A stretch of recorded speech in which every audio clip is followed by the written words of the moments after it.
This is NBC Nightly News with Tom Brokaw in New York.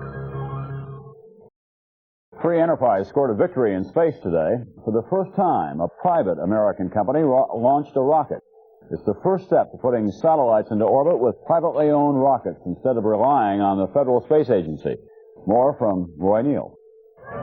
The launch was staged on Matagorda Island off the Gulf Coast of Texas for an audience of several hundred investors and would-be investors and more than 100 news people from all over the world. Space Services Incorporated billed the occasion as the first American rocket launch by private business. Conestoga One, they called it, or the Conestoga wagons of pioneer days.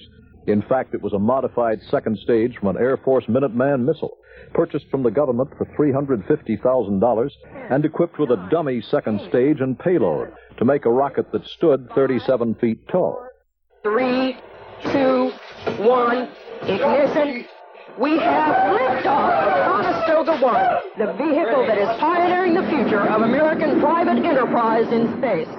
It was a short mission that went into space to a peak altitude of 167 miles and then came back down to drop into the water of the Gulf of Mexico, 279 nautical miles downrange. Former astronaut Deke Slayton, the mission director, said the flight was perfect. And then we're going to go to work and try to put together an orbital launch vehicle and hopefully repeat this in about 2 years with an orbital system.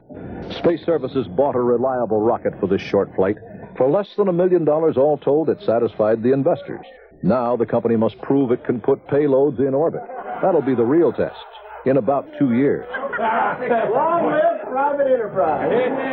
Roy Neal, NBC News on Matagorda Island.